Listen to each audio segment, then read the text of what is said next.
bienvenue sur Jan Stories. Aujourd'hui, nous vous présentons la suite de l'histoire d'Ali. Écoutez jusqu'à la fin et donnez-nous vos impressions. Après plus d'un mois d'errance, épuisé et affamé au point d'en être presque mourant, il faillit tomber dans une rivière, lorsque, surgit de nulle part, une étrange créature, à la fois femme et autre chose, le sauva en le saisissant d'une poigne de fer au moment où il basculait en avant vers le ravin. Elle lui demanda où il se rendait. D'une voix à peine audible, ceinturé par les bras et la queue de la femme dont le regard sans expression le remplissait de frayeur, Ali lui raconta son histoire.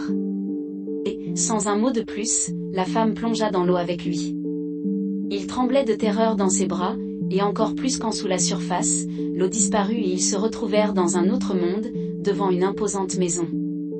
Le reposant par terre, la créature, devenue pleinement femme, l'enveloppa alors d'un regard plus chaleureux sous lequel il sentit sa peur le quitter un peu.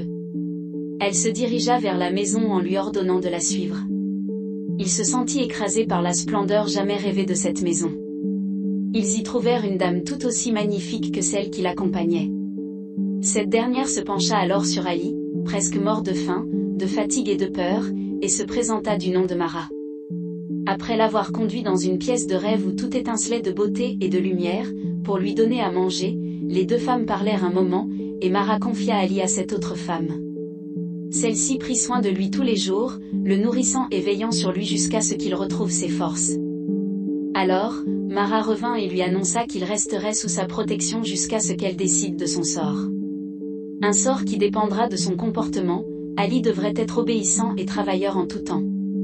Si jamais il transgressait une règle établie, elle viendrait le chercher pour le noyer, et son âme errerait à jamais dans ce monde solitaire. En revanche, s'il se montrait obéissant et travailleur, il aurait tout ce qu'il désirait jusqu'au jour où elle jugerait qu'il était temps de le renvoyer dans son monde. « Tu te feras appeler Azalan », ajouta-t-elle en lui adressant un clin d'œil complice. « J'aime ce nom. C'est aussi le nom qu'aura dorénavant la nourrice à qui je t'ai confié. » Dès lors, Ali oublia qui il était auparavant. Le nom d'Ali et tous ceux qu'il avait connus jusqu'alors s'effacèrent de sa mémoire. Ali ne fut plus que le fils de maman Azalan. Dans un premier temps, le jeune Ali n'avait rien à faire d'autre que de manger la nourriture préparée par sa nourrice, laver son assiette et ranger sa chambre. Il trouvait toujours ses vêtements propres et soigneusement pliés. Lorsqu'il souhaitait jouer, des enfants apparaissaient pour lui tenir compagnie, on l'avait aussi inscrit à une école qui l'accueillait tous les jours. Il apprit très vite, mais jamais aucun visage, qu'il s'agisse de ses camarades de jeu ou d'école, ne se fixa dans sa mémoire. Tout dans ce monde magique semblait se conformer à ses besoins sans laisser de traces. À l'adolescence, Ali, qui aimait la compagnie des animaux, se retrouva à vivre dans un vaste ranch, où il y avait du bétail de tout genre. La nourrice Azalan était toujours avec lui. Le ranch, immense, était consacré aussi à la culture du maïs, des arachides et bien d'autres choses. On y trouvait aussi des unités de transformation et de conditionnement de viande, ainsi qu'une usine de fabrication d'huile de maïs. Tout en continuant à fréquenter un collège. Ali y travaillait selon ses capacités et ses disponibilités, aux côtés d'autres employés dont les visages s'effaçaient de sa mémoire dès le lendemain. Il les voyait, communiquait avec eux, travaillait avec eux, mais une fois séparés, il ne savait plus avec qui il avait passé la journée. Et puisqu'il n'y pensait pas, ce n'était pas un problème pour lui. Après quelques années au ranch, la nourrice Azalan disparut de son univers et bien entendu, son souvenir s'effaça de sa mémoire. Les jours s'écoulèrent, les années aussi. Ali devint un beau jeune homme et entra dans une université de gestion, située dans une ville aussi magique que tout ce qu'il avait connu jusque-là. Il eut même des relations avec des jeunes femmes, mais aucune ne laissa une empreinte durable en lui, il les oubliait en passant à une nouvelle étape de sa vie qui n'était qu'une succession de scènes dont il était acteur sans en être vraiment conscient, comme des scènes de rêve. Après l'université, Ali trouva un emploi dans une entreprise industrielle de la ville, qui fabriquait du ciment, tout en assumant de grandes responsabilités au ranch, qui continuait d'exister au fil des années. Cette entreprise de cimenterie devint un second chez lui, comme le ranch qui était la seule constante de sa vie. Il y vivait dans une belle et immense maison, avec des domestiques qui traversaient son quotidien comme tous les autres figurants qui agrémentaient sa vie de tous les jours. Il s'y sentait bien, tout comme il aimait son travail en ville. Un jour, Ali alla en mission dans une autre ville. Il avait presque 30 ans. Alors qu'il discutait avec des collègues après une longue journée de travail, l'un d'eux se plaignit. J'étais tellement occupé aujourd'hui que je n'ai pas eu le temps de jeter un coup d'œil à l'actualité. Je m'arrêterai chez Meya en rentrant pour prendre le journal. Ce nom de Meya fit sursauter Ali. Il sentit son cœur battre rapidement. Ce nom qui ne lui disait pourtant rien, le bouleversait. Qui est Meya ? Demanda-t-il, avec empressement, surpris de sentir son pouls s'emballer de plus belle en prononçant ce nom. C'est la vendeuse de journaux du kiosque au coin de la rue, répondit son collègue. Son kiosque n'est pas grand, mais elle nous ravitaille bien pour tout ce qui est essentiel par ici en matière de lecture. Et elle est ravissante, ajouta-t-il avec un clin d'œil suggestif à son voisin. Un peu plus tard, Ali se retrouva devant le kiosque de Meya avec ses deux compagnons. En la voyant, il fut frappé par sa beauté. Pour lui, c'était la plus belle femme qu'il ait jamais vue. Elle mérite bien le nom de Meya, pensa-t-il, se surprenant lui-même par cette pensée étrange, en dévorant des yeux la jeune femme qui accueillait ses derniers clients de la journée avec un large et magnifique sourire. Ali s'attarda après le départ des autres, aidant la jeune fille à ranger et à fermer son kiosque. Sans vergogne, il l'invita ensuite à prendre un verre quelque part. La fille hésita un instant, puis finit par accepter. Le courant passa rapidement entre eux. Meya lui confia qu'elle avait grandi dans un village à quelques kilomètres de là. Ali se présenta également sous le nom d'Azalan, et lui précisa qu'il venait de loin, de l'autre côté du pays. Ils passèrent 3 jours intenses ensemble. Mais, comme cela s'était produit avec toutes les autres filles qui avaient traversé sa vie, le souvenir de Meya s'évanouit dès qu'ils se séparèrent et que sa mission de 3 jours prit fin.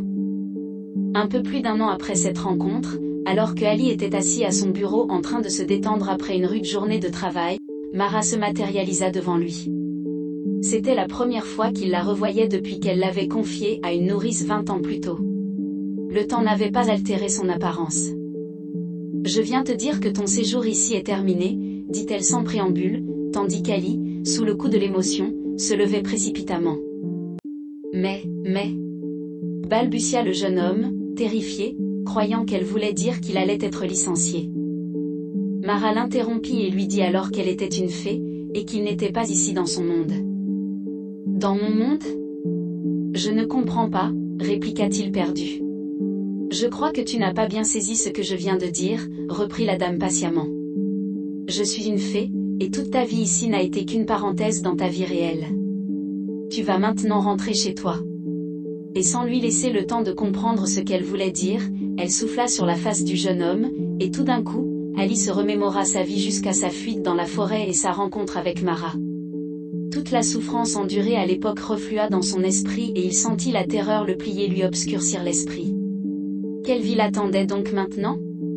Se demanda-t-il désemparé. Pourquoi maintenant ? Ayant lu dans ses pensées, elle lui dit. Écoute-moi sans dire un mot. Je sais que tu es inquiet, mais tu n'as rien à craindre, mon enfant. Tu auras la même vie que celle que tu mènes ici.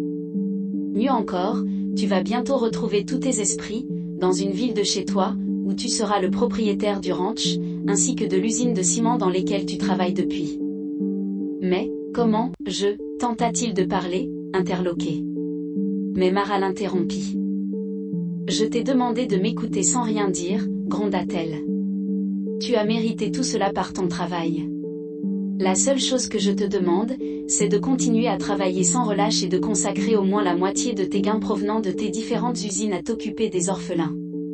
Le sort d'aucun orphelin ne devra jamais te laisser indifférent, et tu devras aller à leur rencontre au lieu d'attendre que le hasard te les présente. Tu vas créer des structures pour leur venir en aide, partout où ton influence pourra porter. Maintenant, réveille-toi complètement à ta réalité. Ali se sentit tout à coup légèrement étourdi, comme s'il sortait d'un profond sommeil. En regardant autour de lui, il eut vraiment l'impression de sortir d'un rêve. Mara avait disparu. Il était toujours dans son grand bureau. Se levant, il sortit dans le couloir où les gens le saluaient avec déférence en l'appelant « Monsieur le directeur ».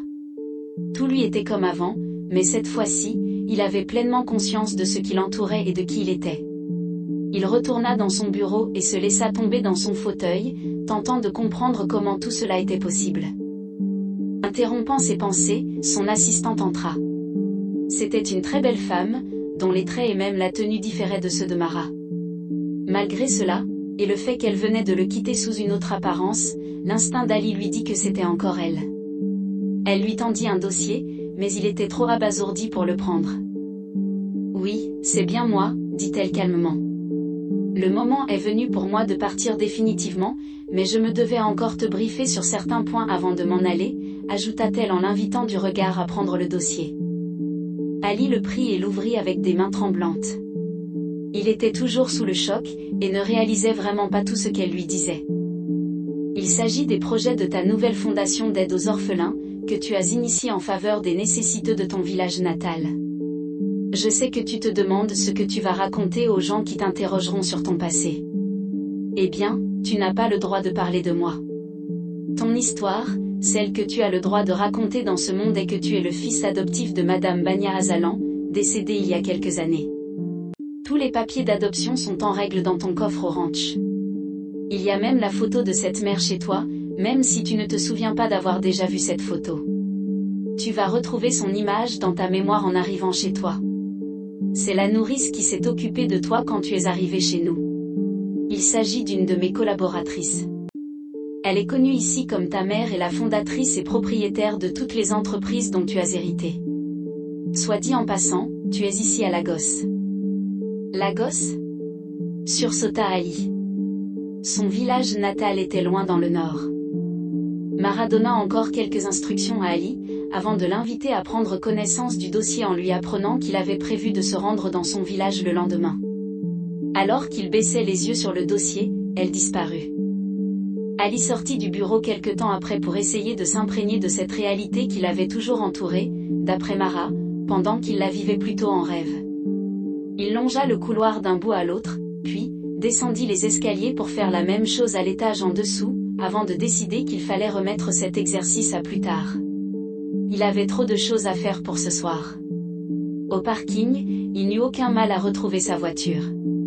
Levant les yeux sur l'immeuble qui se dressait devant lui, il n'eut pas l'impression de se retrouver en terrain inconnu. Tout lui paraissait étranger et en même temps familier, mais plus il promenait son regard, plus sa vie au pays de rêve se fusionnait à la réalité présente. Il comprit qu'il lui suffirait de regarder pour fusionner ces deux univers dans son esprit, du moins, pour certaines choses, car, il était conscient que pour d'autres, les mécanismes allaient prendre du temps avant de pouvoir s'ajuster. Dès le lendemain, Ali entreprit le voyage vers sa région natale. Il discuta avec les autorités locales des projets qu'il souhaitait réaliser dans son village. Lors de sa visite, il ne révéla pas publiquement sa véritable identité, ni l'étendue de sa fortune, qu'il estimait d'ailleurs ne pas lui appartenir, mais plutôt aux orphelins du pays. Il était très humblement vêtu quand il fit un tour au village, dans le quartier de son enfance. Il se renseigna discrètement sur les enfants d'Abraham et d'Oguin. On lui apprit que Meya vivait désormais en ville, tandis que son frère était resté au village, et vendait des légumes comme son père jadis.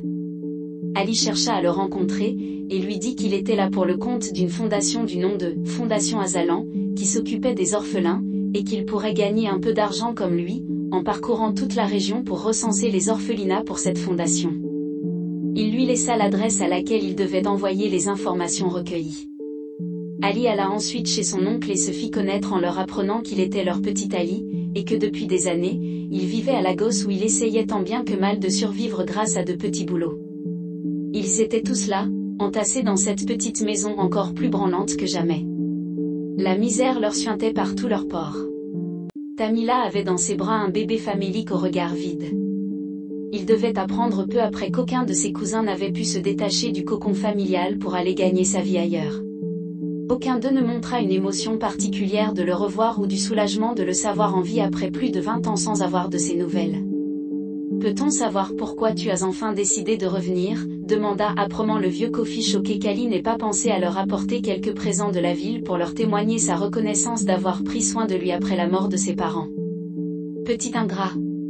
cria-t-elle.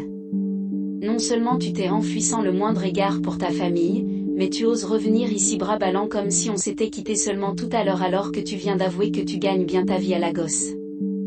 Quel ingrat! J'aurais dû te flanquer dehors moi-même quand j'avais compris que tu n'étais qu'un bon à rien, et qu'on ne tirera jamais rien de toi. Malheureux et dégoûté, Ali ne s'attarda pas dans cette sinistre maison. Sa deuxième visite, un mois plus tard, fut plus officielle. Tout le monde était stupéfait d'apprendre que cet homme puissant qui venait en visite officielle était le petit orphelin Ali, l'enfant du village qui avait été tant maltraité par sa famille. Malgré tout le prestige dont il jouissait, Ali tint à rendre une visite privée aux Abraham. Meya était là, une très belle jeune femme dont les traits lui semblaient étrangement familiers. Elle tenait un nouveau-né dans ses bras. Ali supposa, non sans un pincement au cœur, qu'elle était mariée. Malgré cela, il les invita tous à son hôtel. Cependant, il remarqua que, bien qu'intimidée comme tout le monde par sa position sociale et sa renommée, elle le regardait avec un mélange de colère et de tristesse qui le surprit. Lorsqu'il insista pour obtenir une explication, elle lui lança avec colère. « Tu veux dire que tu ne sais pas pourquoi ?» Après des explications entrecoupées de larmes, Ali se rendit compte qu'elle était la Meya du kiosque, celle qu'il avait rencontrée dans cette autre vie. Leur rencontre n'avait pas été réelle pour lui, parce qu'il vivait encore dans le monde de Mara, mais elle l'avait été pour elle. Le bébé qu'elle tenait dans ses bras était le fruit de leurs 3 jours de passion. « Mara !» murmura-t-il, transporté de joie. Tout avait été arrangé par sa fée bienfaitrice. Ali expliqua à Meya qu'il avait subi une perte de mémoire à la suite d'un choc et lui demanda pardon. Il avait du mal à contenir sa joie. Alors qu'il était venu dans ce village pour discuter de la construction de systèmes d'adduction d'eau, d'hôpitaux et de forages, ainsi que pour recenser les orphelins, il se mit également à parler de son futur mariage avec Meya, qui avait été sa première bonne fée. Il était heureux de faire bientôt partie de la famille d'Abraham. Il était si pressé de vivre avec Meya et leur bébé que le mariage traditionnel fut organisé seulement 1 mois après cette visite. Quant à sa famille de sang, elle était trop honteuse et dépitée pour l'approcher. Il allait leur falloir du temps pour trouver la manière de se rapprocher de lui. On se demandait s'ils y parviendront un jour après tout ce qu'ils avaient fait. Le prix de la méchanceté n'est autre chose que de la souffrance et des regrets. Merci d'avoir écouté, mettez un j'aime, commentez et partagez pour aider la chaîne à grandir. Vous pouvez également activer la cloche de notification pour ne rien rater.